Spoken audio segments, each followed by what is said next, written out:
Bom, mais um Residência Médica em Casos Reais, nosso podcast aqui. E hoje estou com uma convidada super especial, presencial, né, Nath? Natália Franco. Gente, nada mais, nada menos do que a primeira colocada em dermatologia no Azulay, né? Nath, seja muito bem-vinda aí ao nosso podcast. Na verdade, é um bate-papo bem tranquilo. A gente vai conversar sobre vários assuntos. Eu quero que você me conte como é que está a sua rotina lá no Azulay. Quero que você me conte como é que foi sua preparação. Quero que você me conte várias coisas específicas. E me fala assim, para a gente começar, como é que surgiu esse amor seu pela dermato? O meu amor pela dermato? Foi antes de entrar em medicina mesmo. Eu sempre gostei, porque eu sempre fui muito vaidosa, mas depois que eu entrei, eu sempre falo assim que tudo que está na mente, o primeiro órgão a se manifestar é a pele. Perfeito. Então, acho que está muito ligado com o emocional. Mas aí depois eu gostei muito de endócrino. Você ficou com dúvida? Eu fiquei com muita dúvida. Aí eu participei da Liga. No ano seguinte eu fui presidente da Liga. Onde mesmo? Em Ribeirão, na Barão. Na Barão de Ribeirão. Isso. Aí eu fui presidente da Liga. E aí um dia eu tava com muita dúvida. Será que é dermato? Será que é endócrino? Aí meu professor falou, se você quiser acompanhar uma semana na USP, porque lá em Ribeirão tem a USP, né? Aí eu falei, quero. Aí eu fui, só que Isso assim... na endócrino ou na endócrino? Na endócrino. Aí eu fui acompanhar e eu vi que eu queria ficar mais na parte da dermato do que da endócrino, que eu lembro que acho que era o corredor 6, aí a dermato era do lado. E assim, na endócrino, a maioria dos pacientes era ou hipertensão, ou diabetes, ou tireoide. Aí eu falei, não, gente, eu quero mais coisas. Aí foi nesse momento que você bateu o martelo. Aí foi nesse momento que eu falei, não, é dermato mesmo. Aí eu fiz um estágio na FAMERP, que era bem perto de Ribeirão, assim, de um mês em dermato. E aí eu decidi que era isso mesmo. Aí você já decidiu dermato e vambora, né? Isso. Show. E deixa eu te perguntar assim, durante a sua preparação para estudar para dermato, porque é uma dúvida muito comum dos alunos, né? Porque existe... Explica para o pessoal que está assistindo a gente qual que é a diferença da residência médica para a especialização. Então, a especialização credenciada, porque tem a credenciada pela SBD e a não credenciada. Quando ela é credenciada, você faz como residência mesmo, os 3 anos. Carga horária mesma. Carga horária mesma. E aí você já pode prestar a prova de título da SBD e tirar o RQE, que é o registro de qualificação de especialista e se tornar um especialista SBD, dermatologista. Quando você não faz uma pós-credenciada, você faz os 3 anos e eu acho que depois você trabalha mais 3 anos com algum dermato que seja SBD, e aí ao final desses 6 anos ele meio que assina um documento. Comprovar, né, que você comprovar que você teve esse acompanhamento com um especialista. Para ter o direito de prestar a prova. Para ter o direito de prestar a prova. E a residência, você também tem que fazer a prova para tirar o título, né? O título, porque o RQ você já sai. Isso. Mas para você entrar na SBD, você tem que prestar a prova. Normal. Então, querendo ou não, tanto a pós-credenciada quanto a residência, você pode terminar, prestar a prova e se tornar um especialista SBD. Perfeito. Bom, muita gente fala, eu falo isso muito para os meus alunos, né? Quem quer um Azulay da vida, que é uma das instituições de referência, ou essas que a gente chama de especializações, né, que tem as provas específicas, é diferente preparar para uma residência médica e a preparação para o Azulay, para as outras pós-graduações. Então eu queria que você falasse um pouquinho o que muda, como é que é a prova do Azulay? A prova do Azulay, são 50 questões, 25 de clínica, peso 2, e 25 de dermato, peso 1. Então, assim, não adianta você, vou estudar só dermato, porque é isso que eu vou ver pro resto da minha vida, não. Você tem que ir bem em clínica. E assim, eu acho importante você ter uma base boa de clínica, porque depois que você entra lá, você não vai ver clínica. Lá não é igual, por exemplo, ao UFRJ, que tem a prova de especialização, igual o do Azulay é pago também, que é pós. E aí você passa um período na clínica, na enfermaria, lá não. Lá é só consultório mesmo, só ambulatório, então você vai ver só dermato. Então eu acho muito importante você ter essa base e é isso, a clínica tem peso 2. A clínica tem peso 2, tá. E assim, eu lembro quando a gente preparou, né, você foi minha aluna, a gente deu você queria residência também, a gente fez um estudo também para residência logo no início e depois a gente direcionou o estudo 100% para o Azulay, a gente focou nisso, né? Lembrando pro pessoal que está assistindo a gente que lá cai clínica e dermato, então não cai GO, pediatria, preventivo, nada disso. Então, a preparação é diferente, né? Pode ter uma questão de GO. Lembro que uma vez teve uma questão de câncer de mama. Sim, só. Entendi. Mas assim, o que você acha, olhando hoje para a Natália, se você fosse se preparar novamente, o que você faria? Então, é porque antes eu queria ficar em São Paulo. Então, assim, os serviços de São Paulo, os que a gente tem mais informação, conhecimento, assim, todos eram residências melhores, assim. Então, eu queria passar numa residência ou de São Paulo ou a do Rio, que seria o Azulay. Então, eu estudei muito para residência, que aí cairia tudo. Porque eu não conhecia o Azulay, assim, era um sonho pela fama, mas como meus pais não queriam que eu fosse pro Rio, acabei que o meu foco mesmo era São Paulo por causa disso. Então eu estudei muito para residência, perdi muito tempo estudando de PED, cirurgia. Eu lembro que a gente começou a preparação focada na residência 100%. Né? Isso, mas se eu soubesse que ia dar tudo certo, que ia ser tranquilo minha vida no Rio, eu não ia morrer, e que não é nada daquilo que todo mundo pensa, eu já tinha... porque depois eu fiz estágio, eu conheci o serviço, vi que era tão bom quanto muitos serviços de residência de dermato que eu conheci presencialmente. Então, se eu soubesse disso tudo, eu já tinha focado desde o início, dermato e clínica. Apesar que eu falo assim que nada é em vão. Cirurgia, pediatria, GO são importantes para minha formação médica mesmo. Assim. Perfeito. Então, mas eu acho que, igual eu recebo muita dúvida, perguntando, dá para estudar para residência e depois prestar a prova de dermato? Com certeza dá. Porque igual eu estudei lembro que eu estudei até a Unicamp, que foi dia 20 de dezembro. Muito mesmo para residência, só depois que eu peguei dermato. Peguei firme e aí deu certo. Normalmente o que eu faço com os alunos que já querem a especialização junto no início, ele fala para mim, Pedro, eu quero residência, mas a especialização é uma opção. Eu puxo o tema de dermatologia logo do início. Então eu pego o tema de dermato, que é uma coisa que ele puxo o dermato logo para o início, então eu crio um bloco de revisão só de dermato, desde o início. Para você eu não fiz isso, porque o foco principal no início era a residência. Lembra que a gente trocou? No primeiro ano a gente não fez isso, mas no segundo ano você já fez. No segundo ano, é verdade. No segundo ano a gente fez porque você já estava com isso mais na cabeça, né? Mas aí então a gente puxaria isso a dermato no início, e se o aluno estiver fazendo cursinho com grade variável, que a gente pode montar, o interessante seria puxar os temas mais prevalentes de clínica médica e depois fazer GO, pediatria preventiva. Mas isso existe um leque de opções muito grande, né, Nath?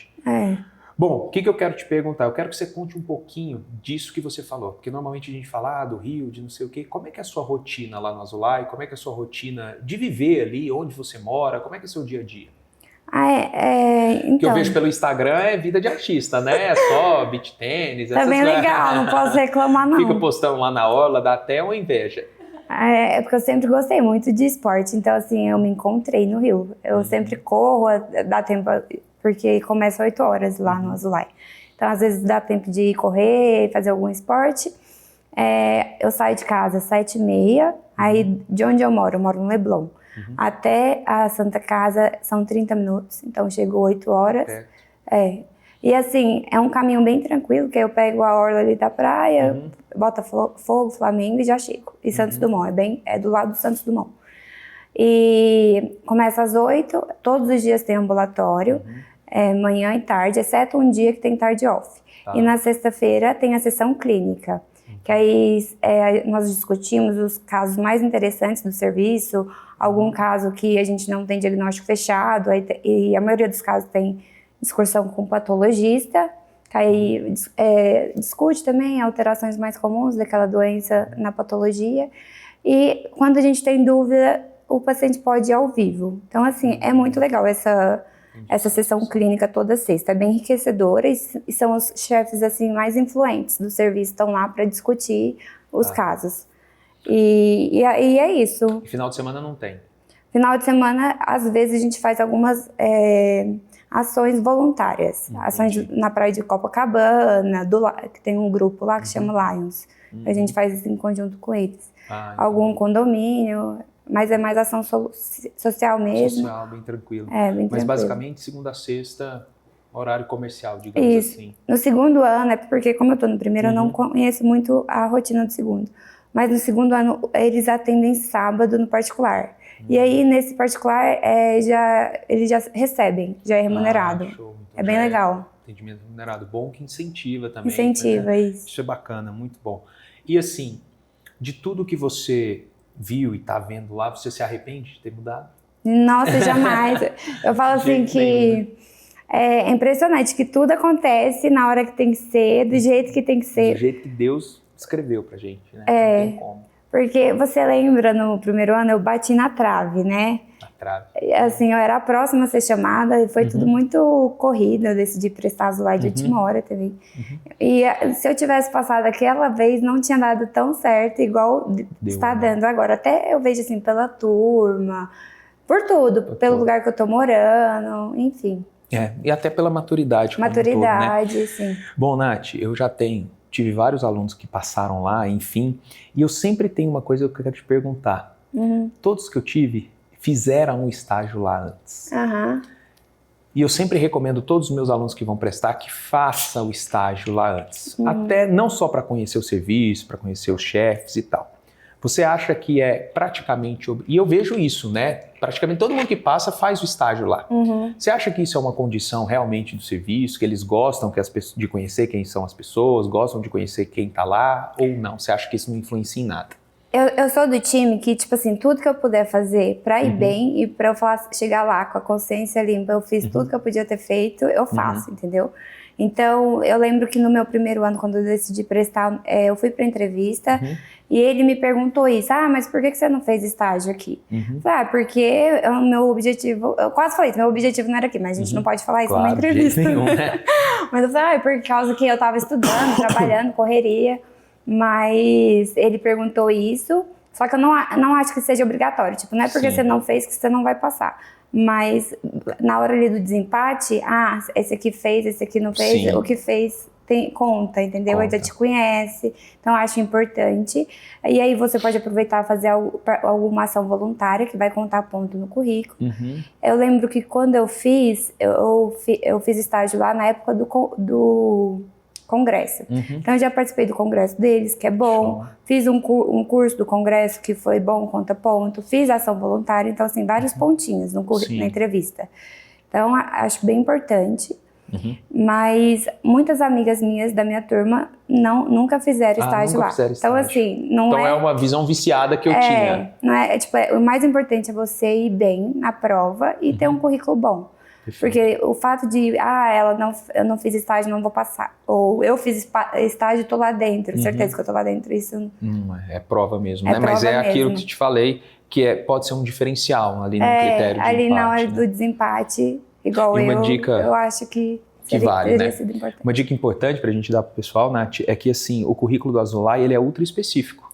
Então, para quem vai prestar lá, pegue o edital do ano anterior, analise o currículo e veja o que você consegue ter. Porque é um pouco diferente do currículo da maioria das provas de residência, tem coisas ultra específicas, né? Você quer comentar um pouco sobre isso? Você lembra mais ou menos como é que é o currículo? Eu lembro. O que contava assim? Tem publicação indexada, publicação não indexada, tem uma pós, quando você já trabalhou também em saúde da família por 2 anos, conta. Quando você fez clínica médica, você tem 10 pontos. Tá.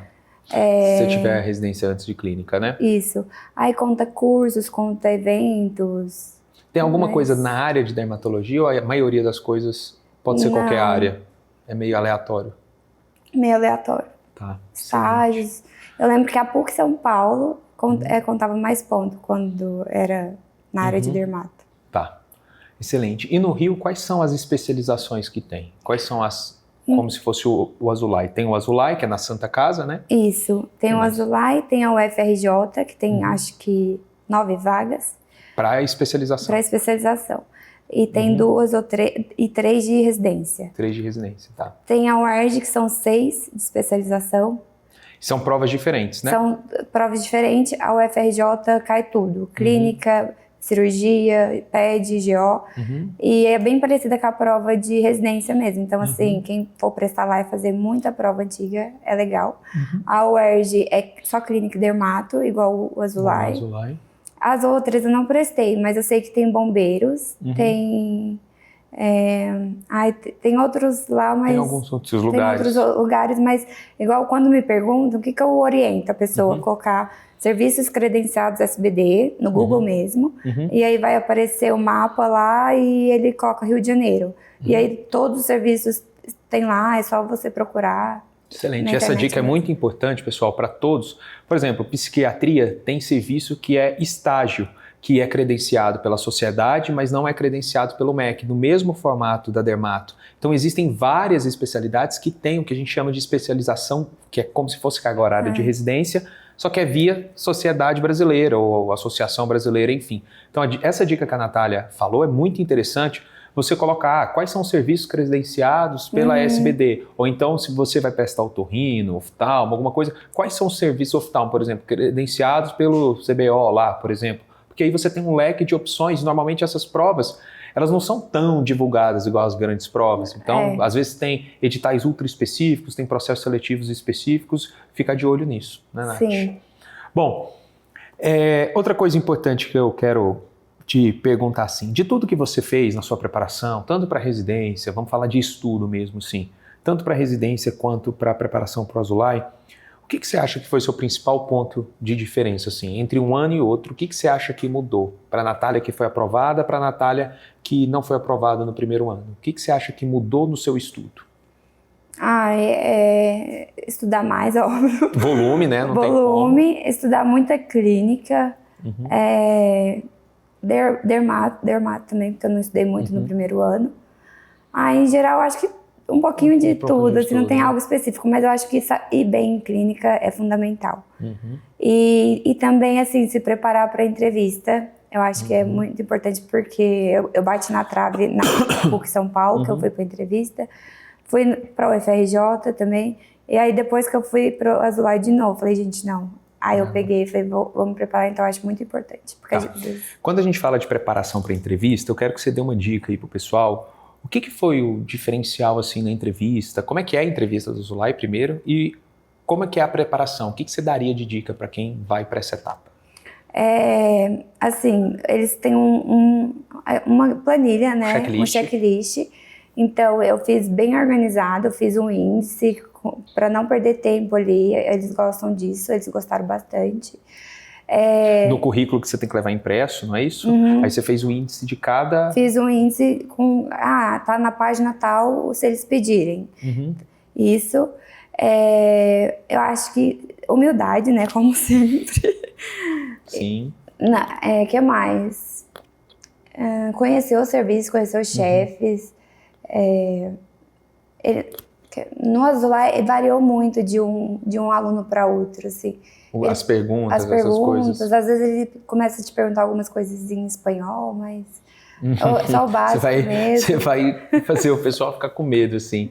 Mas tem pergunta em espanhol? Ele começa, em inglês? Mas ele faz em espanhol, assim. Mas é meio que uma piadinha, assim, sabe? Entendi. Então, pra deixar o pessoal meio preparado. É uma piadinha conhecida, assim.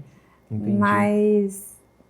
mais perto, assim, mais próximo, eu vou lembrando, mas o básico mesmo, ser humilde, assim. Assim, a entrevista, de uma forma geral, o que a pessoa quer? Eu já entrevistei muito aluno para residência. O que eu avaliava? Primeiro, se o cara não é doido. É a primeira coisa. Segundo, se ele não vai desistir do serviço.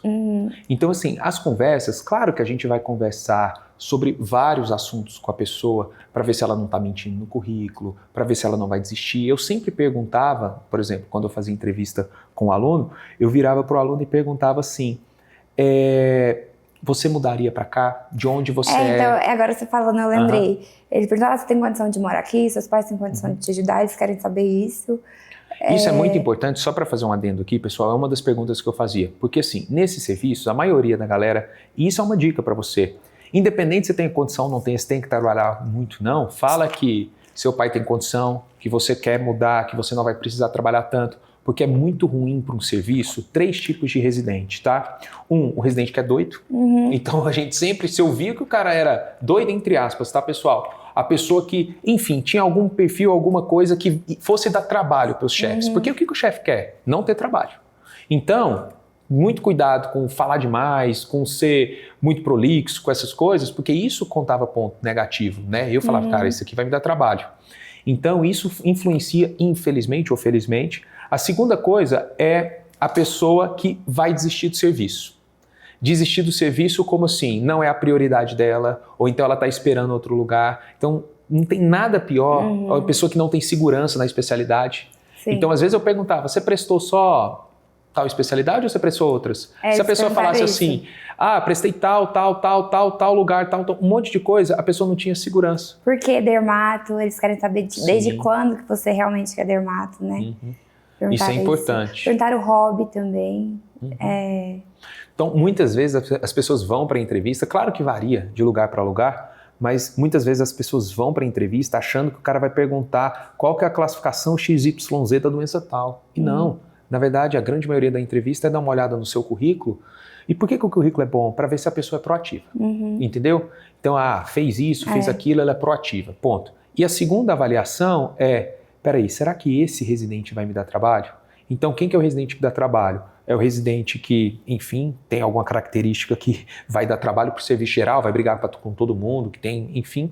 O segundo é o residente que vai entrar e desistir. Não tem nada pior para um serviço, o residente que entra em março, aí ele fica 2 semanas e desiste. Porque aí tem que chamar outro e o outro entra cru, ele não aproveita, não pega o mesmo nível. Então dá trabalho 2 vezes para o chefe te ensinar. E o terceiro é o residente que precisa trabalhar demais. Então, às vezes, muito cuidado com isso, pessoal, na hora da entrevista. É o que eles perguntam mesmo. Sim, você tem condição de mudar, você está disposto a mudar, você não precisa trabalhar demais. Isso é importante. Por quê? Porque às vezes o cara sai de um plantão de 12, aí tem que ir para a residência, ele vai cansado, aí ele fica passando um monte de coisa. Então isso é muito importante, né, Nath? Tem mais alguma dica? Eles perguntaram também, o que mais? A hora que você falou, eu fui lembrando. Se eu tinha prestado em outros lugares, se eu estava esperando ser chamada em outros lugares, porque também, tô lá em março, vou ser chamada em outros. Então, perguntaram isso. E como que eu estudei para a prova? A hora que eu sentei, ele virou, o chefe lá da falou assim, como que você estudou para a prova daqui? Aí eu falei, estudei muita clínica e dermato. Ponto. Perfeito, Nath. Excelente. E, assim, de uma forma geral, tô vendo você extremamente feliz. É o nosso primeiro podcast que a gente está fazendo presencial, desse caso, residência médica em casos reais. E o mais importante é dar motivação para as pessoas perceberem, quem está assistindo a gente, que você é uma pessoa normal. Que você é uma pessoa que passou pelas dificuldades, que não teve uma preparação 100%. Até vou pedir pro pessoal aí do podcast colocar aqui, nesse momento, em algum momento, as métricas da Natália. Em algum lugar aqui vai aparecer só as métricas, que a gente tem as métricas. Altos e baixos. Quantidade de horas que ela estudou, quantidade de questões que ela respondeu. Tivemos altos e baixos, eu lembro direitinho da gente conversar. Eu lembro um dia que a gente conversou, você me ligou. Muitos choros. Muito choro. Você me ligou um dia, eu estava dentro do carro, que você queria conversar comigo rápido, e a gente fez uma conversa que você estava querendo mudar a metodologia de reta final, que você tinha visto que não sei o que, fazia não sei quantas questões, um negócio diferente. Eu falei, Natália, calma, não adianta, vamos fazer assim, vamos continuar, que vai dar certo. Então, Natália, eu queria muito te agradecer por ter esse papo com a gente, essa conversa bem descontraída. E eu quero que você deixe aí pro pessoal, nessa câmera aí, que você deixe uma mensagem final, enfim, o que você quiser falar, é seu momento. É o que eu disse, na hora certa, no lugar certo, vai dar certo, mas assim, nunca deixar pro final para Deus, tem que fazer a sua parte e estudar muito. Tem momentos que às vezes a gente quer largar tudo, desistir, vem a tristeza, a gente só quer chorar, ficar de... Nossa, no final eu surtava. Do nada eu começava a chorar.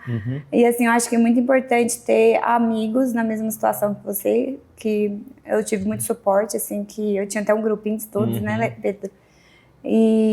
Mas que faz parte, que no final vale tudo a pena. Vale muito a pena. Então, 100% realizado no Zulay, na Dermato, tudo direitinho. Sim, tá perfeito. Bom, pessoal, fala seu Instagram, Natália. Qual que é o Instagram seu pro pessoal? É Natália R. Franco. Tá, Natália R. Franco. Natália sem o H. Sem H. Natália Franco. Normal, tá? Natália R. Franco, tá, pessoal? E assim, não tenho como te agradecer de você estar aqui, Eu que ter dado agradeço. esse seu tempo. A Natália está passando por Goiânia, né? A gente faz o podcast aqui em Goiânia, ela estava no Rio, estava indo visitar a família, então ela está de passagem aqui e topou esse desafio. Então, pessoal, mais um podcast nosso aqui, mais um Residência Médica em Casos Reais. Espero que você tenha gostado. Se você gostou, deixa seu comentário aqui, deixa a sua curtida e lembrando que a gente já está com o processo seletivo aberto para mentoria de 2024, tá? Se você quiser, a gente vai deixar aqui o link na bio também para você se inscrever e participar. É isso aí, um abraço e até a próxima.